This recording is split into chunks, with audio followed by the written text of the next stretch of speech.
बर्फबारी से पहाड़ों में सफेदी छाई हुई है। शीतलहर मुश्किल खड़ी कर रही है तो वहीं मैदानों में भी ठंड का असर दिख रहा है। नए साल की शुरुआत में उत्तर भारत में कपकपाने वाली ठंड पड़ने वाली है। जम्मू कश्मीर, हिमाचल प्रदेश और उत्तराखंड में बर्फबारी का दौर चल रहा है तो वहीं राजधानी दिल्ली, लखनऊ सहित पूरा उत्तर भारत ठंड की चपेट में आ गया है।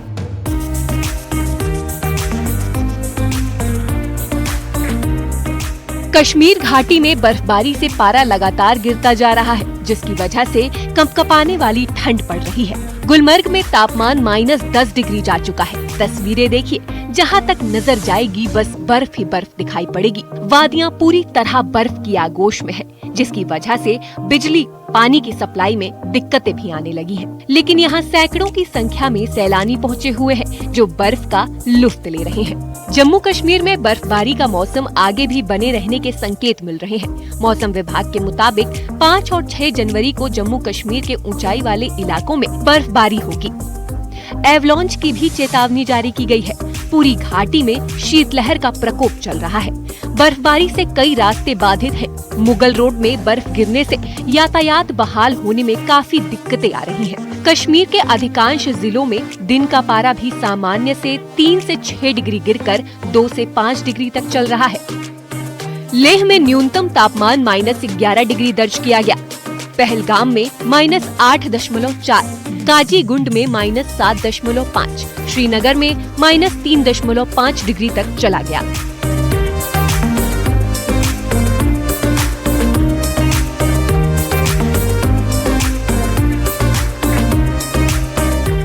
बांदीपोरा में भी मौसम खराब चल रहा है। बर्फ ने सड़कों पर डेरा जमा लिया है। मोटी मोटी परत बिछी हुई है। घर बर्फ से ढके हुए हैं। लगातार हो रही बर्फबारी परेशानी का सबब भी बन रही है। घरों से बाहर निकलना मुश्किल हो रहा है, लेकिन स्थानीय लोग खुश हैं क्योंकि इस बार समय पर बर्फबारी हो रही है, जिससे सेब की पैदावार भी अच्छी हो सकेगी। बात कुपवाड़ा की भी करते हैं, जहां बर्फबारी के बाद कई सड़कें जम गई हैं। सैलानियों को दिक्कतों का सामना करना पड़ रहा है। वहीं प्रशासन कुपवाड़ा में लगातार सड़कों से बर्फ हटाने में जुटा है। जम्मू कश्मीर का पटनी टॉप बर्फबारी के बाद से गुलजार है। सैलानी बड़ी तादाद में पटनी टॉप पहुँचे और जमकर बर्फबारी का लुत्फ उठाया। बर्फबारी को देखकर सैलानियों की चेहरे खिल उठे। वहीं पर्यटकों की संख्या बढ़ने पर कारोबारी भी खुश हैं। मौसम विभाग ने कश्मीर में अभी और ठंड बढ़ने का अलर्ट जारी किया है। बर्फबारी और शीतलहर ने लोगों के लिए मुश्किल खड़ी कर दी है। श्रीनगर के डल झील का कुछ हिस्सा जमा हुआ है। हालांकि झील में कुछ हिस्से में शिकारे चल रहे हैं। मेरे को इस टाइम ऐसा लग रहा है कि अराउंड माइनस तो नहीं, बट 0 के आसपास तो होगा टेम्परेचर। तो अच्छी खासी ठंड है। काफी ज्यादा अच्छा लग रहा है। बहुत ज्यादा, मतलब एकदम यूनिक एक्सपीरियंस है, क्योंकि हम लोग यहाँ पे 6 दिन से तो हमें स्नोफॉल तो देखने को मिला नहीं, बट हम लोग होप कर रहे थे कि स्नोफॉल देखने को मिल जाए। बट जब हम सो के उठे तो ऑलमोस्ट पूरा सब कुछ वाइट हो गया, जो कि बहुत ज़्यादा सुंदर हो गया है। एंड मैं दिल्ली से आया हूँ, तो हमेशा से ड्रीम था कि कश्मीर एक्सप्लोर करूँगा कभी। सो यहाँ आए एंड ड्रीम, मतलब सोचा नहीं था कि इतना सुंदर होगा। डोडा में बर्फबारी ने लोगों की मुश्किलें बढ़ा दी हैं। तापमान माइनस में जाने से वाटरफॉल ही जम गया है। वहीं जगह जगह जमी बर्फ को हटाने का काम लगातार जारी है। हिमाचल प्रदेश के लाहौल स्पीति में भीषण बर्फबारी हुई है, जिसकी वजह से हर जगह बर्फ की मोटी परत जम गई है। सड़क, मकान की छत और पेड़ सब बर्फ की सफेद चादर से ढके हुए हैं। लगातार हो रही बर्फबारी की वजह से लाहौल स्पीति में तापमान में गिरावट दर्ज किया गया है। लाहौल स्पीति का तापमान -16.7 डिग्री दर्ज किया गया। एक तरफ पहाड़ों में भारी बर्फबारी दिख रही है, तो वहीं मैदानों में ठिठुरन बढ़ गई है। उत्तर भारत में भीषण ठंड का असर देखा जा रहा है। दिल्ली NCR में बारिश भी हो सकती है, जो ठंड को और बढ़ा सकती है। बहुत ज्यादा असर है ठंड का। ठंड में हाथ ही सुन्न पड़े हैं, हाथ काम ही नहीं कर रहा, इस करके काम हो नहीं रहा। दिल्ली में बहुत ज़्यादा ठंड है और ठंड की वजह से अभी हम लोग यहाँ पे सब आग ताप रहे हैं और चाय पी रहे हैं। उठे हैं इसलिए क्योंकि बहुत ज़्यादा ठंड पड़ रही है और आग के बिना तो मतलब ऐसा है कि बाहर तो बड़ा मुश्किल है, ऊपर से हवा भी चल रही है। हालात गंभीर है, बहुत ठंड, कोहरा भयंकर चल रहा है। किस तरह का कोहरा? भयंकर वाला है। किस तरह की परेशानी हो रही है? बच्चों को छोड़ने में, आने जाने में ठंड तो काफ़ी है ही है। दिल्ली दिल्ली में कम विजिबिलिटी की वजह से हवाई उड़ानों पर असर पड़ा है। कोहरे की वजह से विमानों के शेड्यूल में बदलाव किया गया है।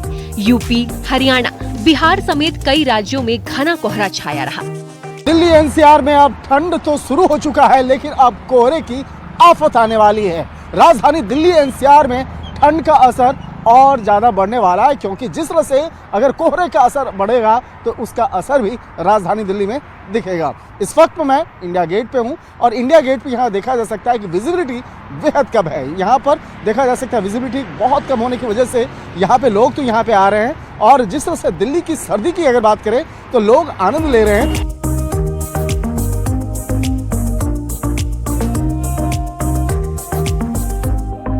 ठंड बढ़ने के साथ साथ कोहरा भी अपने पांव जमा रहा है। अयोध्या सुबह सुबह कोहरे से ढका हुआ दिखाई दिया। कोहरे की वजह से ट्रेन यातायात भी प्रभावित हो रही है। कई ट्रेनें लेट चल रही हैं। अभी कुछ दिन शीतलहर का दौर इसी तरह चलता रहेगा, जिससे ठंड अभी और इम्तिहान लेगी।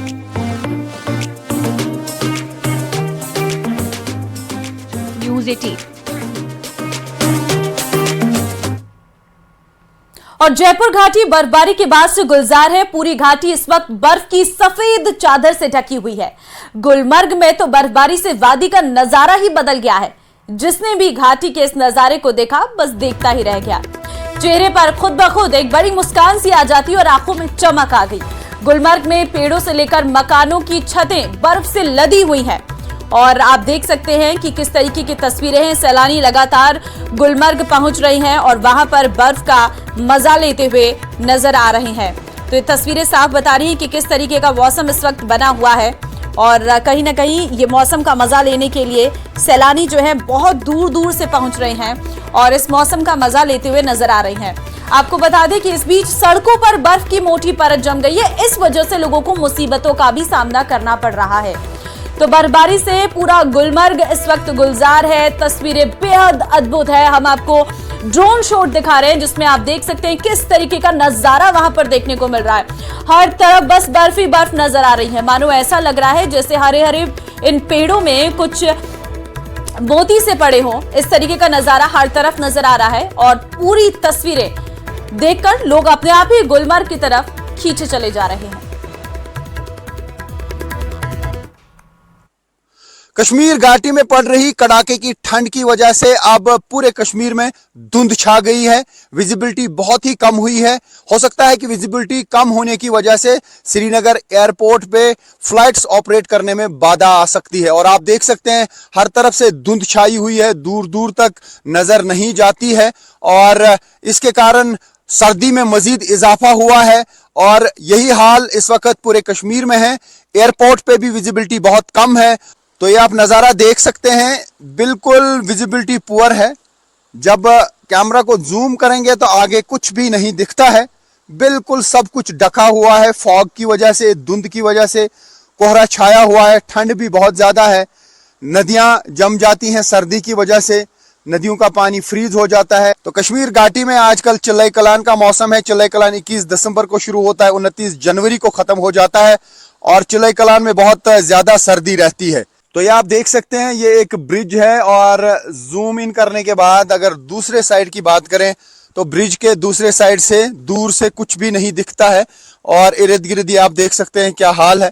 इर्द गिर्द भी विजिबिलिटी बहुत कम है, यानी फॉग ने पूरे कश्मीर को अपनी लपेट में ले लिया है और सर्दी बहुत ज़्यादा है। और मौसम विभाग का कहना है कि ये फॉग जो है कई दिनों तक इस तरीके से देखने को मिल सकती है, खास तौर से मॉर्निंग टाइम में, जिसकी वजह से लोगों को दिक्कत आ सकती है और शदीद ठंड का सामना करना पड़ सकता है। उत्तर भारत में भी कड़ाके की ठंड का सितम जारी है। उत्तर भारत के कई राज्यों में तापमान में गिरावट दर्ज की गई है। दिल्ली में पारा 7 डिग्री सेल्सियस तक गिर गया है। यूपी, हरियाणा, बिहार समेत कई राज्यों में घना कोहरा छाया है। तस्वीरें आपके सामने, वाराणसी की तस्वीर, जयपुर की और प्रयागराज की तस्वीर, जहां पर आप देख सकते हैं घना कोहरा छाया हुआ है, जिससे लोगों को आवागमन करने में काफी दिक्कतों का सामना करना पड़ रहा है। घाटी में सब जम गया है। तो अगर हम बात करें शहरी इलाकों की, तो वहां पर ठंडी हवाओं ने लोगों का जीना मुश्किल कर दिया है, क्योंकि ये जो ठंडी हवाएं चल रही हैं इसने कहीं ना कहीं पारे को और ज्यादा नीचे गिरा दिया है और लोग अलाव का सहारा ले रहे हैं, गर्म कपड़ों का इस्तेमाल कर रहे हैं, गर्म पेय पदार्थों का इस्तेमाल कर रहे हैं ताकि इस भीषण ठंड से बचा जा सके। देखिए, पंजाब में भी भीषण ठंड है और हम आपको पंजाब की अलग अलग तस्वीरें दिखा रहे हैं। नए साल की शुरुआत पर हाड़ कपा देने वाली ठंड से पंजाब सिहर उठा है। मौसम विभाग के मुताबिक गुरुवार को पंजाब के 8 जिलों में सीवियर कोल्ड डे रहा। इसमें पठानकोट, गुरदासपुर, होशियारपुर, भटिंडा, मुक्तसर, रूपनगर, मोहाली और फतेहगढ़ साहिब शामिल है।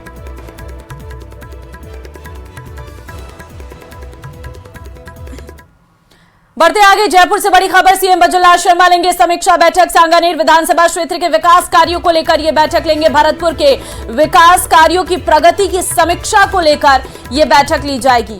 तो जानकारी इस वक्त आपको दे रहे हैं मुख्यमंत्री भजनलाल शर्मा। समीक्षा बैठक लेने जा रहे हैं और आपको ये भी बता दें कि ये समीक्षा बैठक है सांगानेर विधानसभा क्षेत्र के विकास कार्य को लेकर। किस तरीके के विकास कार्य वहां पर हो रहे हैं, विकास कार्य जो चल रहे हैं उनको लेकर अपडेट लेंगे कि किस तरीके से काम किया जा रहा है। इस समीक्षा बैठक में उन सभी चीजों का जिक्र किया जाएगा जो क्षेत्र में इस वक्त कार्य हो रहे हैं, उनके बारे में समीक्षा ली जाएगी। भरतपुर के विकास कार्यों की प्रगति की करेंगे समीक्षा। किस तरीके से भरतपुर में जो विकास कार्य हो रहे हैं वो समीक्षा करते हुए आज सीएम नजर आएंगे।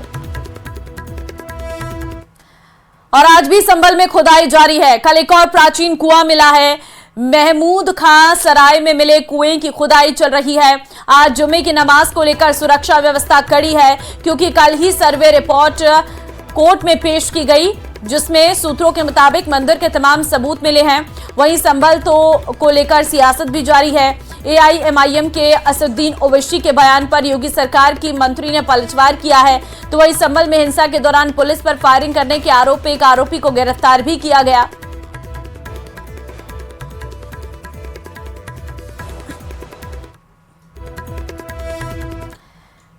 शाही जामा मस्जिद के सर्वे की रिपोर्ट कोर्ट में पेश कर दी गई है। सूत्रों के मुताबिक इस सर्वे रिपोर्ट में शाही जामा मस्जिद में मंदिर होने के काफी सबूत मिले हैं।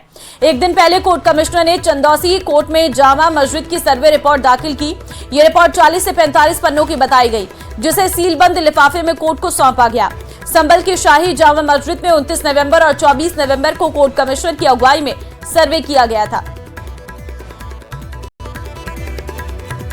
तो देखिए, संभल जामा मस्जिद की रिपोर्ट में ये खुलासा हुआ है।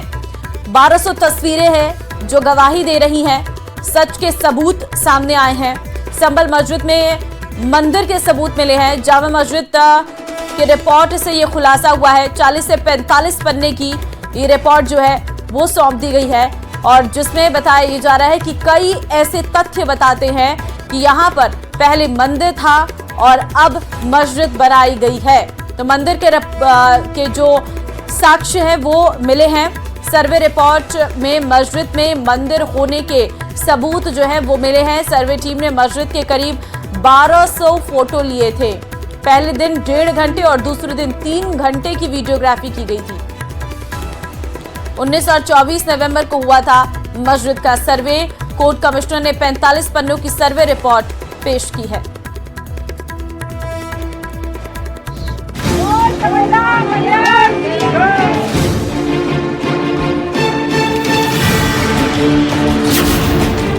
संभल में फिर मिले सनातन के सबूत। संभल में फिर मिला एक और प्राचीन कूप। संभल में अब हुए चामुंडा देवी के दर्शन। संभल में सनातन के कितने प्रतीक। ये तस्वीरें संभल के महमूद का सराय इलाके की हैं, जहां बड़ी संख्या में जुटी महिलाओं की मांग है कि उनके प्राचीन मंदिर के दरवाजे उनके लिए खोल दिए जाएं। महिलाओं का दावा है कि यहाँ करीब 150 साल पुराना चामुंडा देवी का मंदिर है, जहां वर्षों पहले उनके परिवार वाले नियमित पूजा पाठ करते थे। लेकिन अब मंदिर पर कब्जा होने की वजह से ना तो वो नियमित पूजा, मंदिर को कब्जा मुक्त कराया जाए ताकि वो और उनके परिवार के लोग फिर से नियमित पूजा पाठ शुरू कर सके। दरअसल महिलाओं की ये मांग अचानक ही नहीं हुई। उसके पीछे की वजह है ये कुआं, जिसकी खुदाई आज की गई। महमूद का सराय इलाके में जहां चामुंडा देवी का मंदिर है, उससे सटा हुआ ही ये कुआं है। स्थानीय लोगों की माने तो इस प्राचीन कुएं पर वो पूजा पाठ करते थे, लेकिन अब इस पर कब्जा कर लिया गया है। इस मामले में जब लोगों ने प्रशासन से शिकायत की तो मामले की जांच में आरोप सही पाए गए। फिर क्या था, शुरू हो गया बुलडोजर एक्शन और अब कुएं की कब्जा मुक्ति के बाद लोग मंदिर को भी कब्जा मुक्त कराने की मांग कर रहे हैं। तो ये जगह उन्होंने बंद कर दी, तो इसीलिए हमें ये पूरा रास्ता चाहिए। कैसे आप लोग यहाँ तक पहुँचते तो पूजा करने? ताला लगा रहे हैं। हाँ, ये पूरा ग्राउंड है। ये हमारा चामुंडा मंदिर प्राचीन मंदिर है, 150 साल पुराना है। ये माता झाड़ियों में से पैदा हुई थी, खुद ही कुदरती निकली है ये, और जब से निकली है, जब से छोटा सा मंदिर बना दिया है और पूजा शुरू हो गई है और अब तक पूजा होती है। हमारे सास ससुर जब से है ना, जब से पूजा होती है यहाँ पे। खैर, चामुंडा देवी मंदिर पर महिलाओं की मांग का क्या होगा ये तो आगे तय होगा, लेकिन नए साल पर इस दौरान मिले शिव और हनुमान मंदिर में भक्तों ने दिव्य पूजा पाठ की, जिसमें बड़ी संख्या में श्रद्धालुओं ने हिस्सा लिया।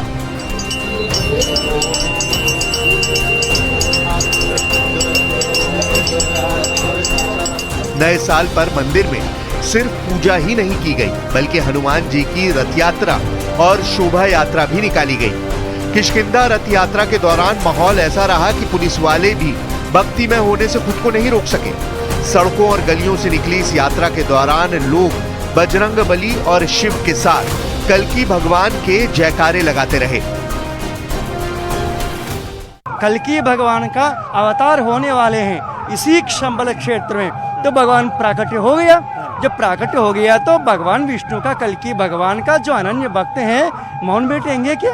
आ गया अभी, क्योंकि यही हनुमान जी त्रेता युग में श्री रामचंद्र भगवान को पूजा किया, सेवा में थे। जब कृष्ण भगवान भी बुला दिया, अभी कल्कि भगवान ही साक्षात हनुमान जी को बुला दिया। देखिए इसी जगह में कुछ दिनों की, कुछ वर्षों के पहले क्या क्या वो आपको पता है।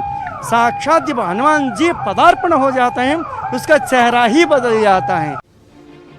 संभल में किष्किंधा रथ यात्रा निकली तो बलिया में संवैधानिक अधिकार रथ यात्रा निकली, और इस दौरान बलिया पहुंचे यूपी के मंत्री संजय निषाद ने संभल पर एक स्पष्ट संदेश भी दिया।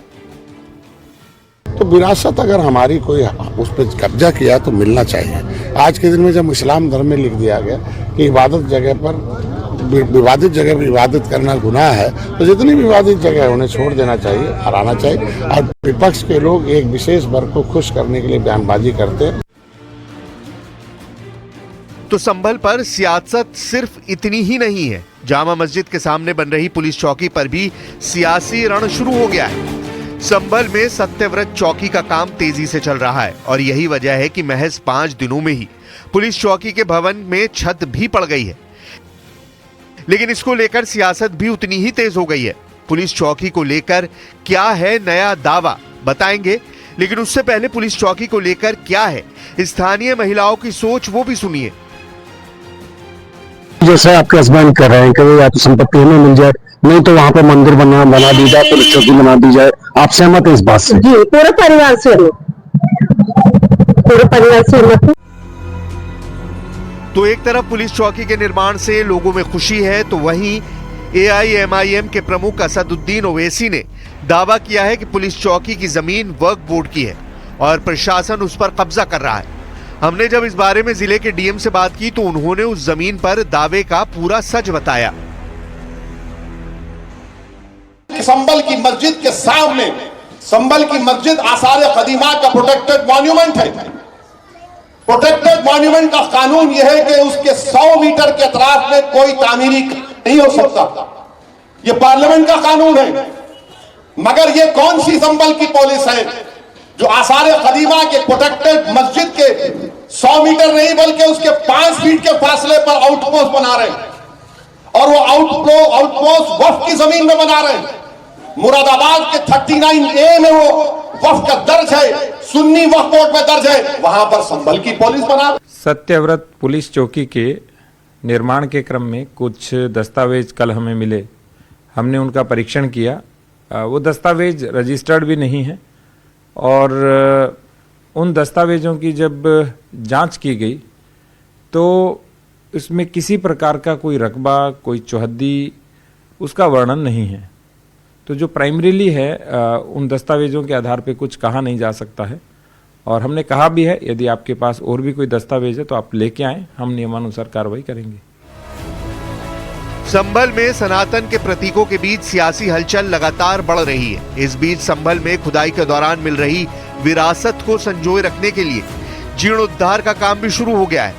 अब संभल के यम तीरथ का जीर्णोद्धार करवाया जाएगा। यम तीरथ के लिए प्रदेश सरकार की बंधन योजना के तहत 1,18,00,000 रुपए प्रस्तावित किए गए हैं। इसमें प्रमुख यम तीरथ का जीर्णोद्धार होना है।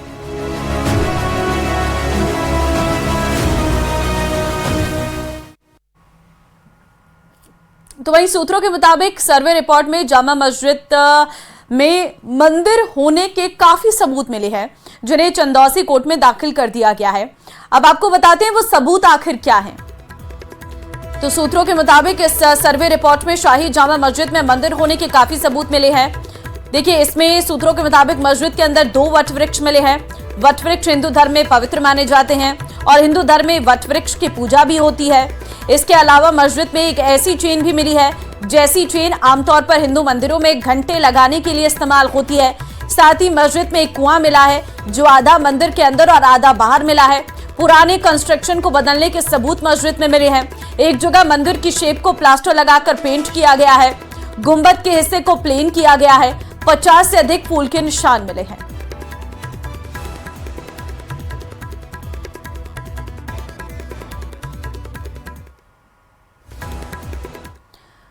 बढ़ते आगे, पीएम मोदी द्वारा दिल्ली में कई अन्य परियोजनाओं का आधारशिला रखने पर कांग्रेस नेता अशोक गहलोत ने केंद्र सरकार पर निशाना साधा है। उन्होंने कहा है कि चुनाव के समय प्रधानमंत्री घोषणाएं करना शुरू करते हैं, ये एक परंपरा बन गई है, ये परंपरा अच्छी नहीं है।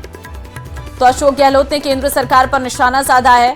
उन्होंने प्रधानमंत्री नरेंद्र मोदी पर सीधे हमला किया है। ये चुनाव ज्यादा आते हैं, चाहे बिहार हो, चाहे महाराष्ट्र हो, चाहे वो दिल्ली हो या राजस्थान हो, प्रधानमंत्री जी जाते हैं और घोषणा करना शुरू करते हैं। तो ये तो एक परंपरा बन गई आजकल कि चुनाव के पहले घोषणा क्यों होती है। चुनाव के पहले तो योजना बन के लागू हो जानी चाहिए, पर चुनाव के वक्त में घोषणा करते हैं। और कभी कभी तो ऐसी घोषणा होती है, जैसे बिहार में उन्होंने कहा कि आपको 50,000 करोड़ दें, 60 दें, 70 दें, 80 दें, क्या दें आपको मालूम? आपको उस घोषणा क्या हुआ किसी को नहीं मालूम। तो ये परंपरा अच्छी नहीं है।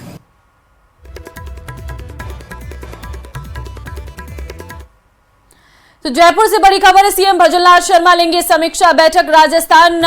राइजिंग राजस्थान के तहत हुए एमओयू को लेकर समीक्षा बैठक। 6 जनवरी को सीएमओ में समीक्षा बैठक प्रस्तावित है। 1000 करोड़ से अधिक के एमओयू की होगी समीक्षा। सभी विभागों के सचिव, कलेक्टर, संभागीय आयुक्त वीडियो कॉन्फ्रेंसिंग से जुड़ेंगे।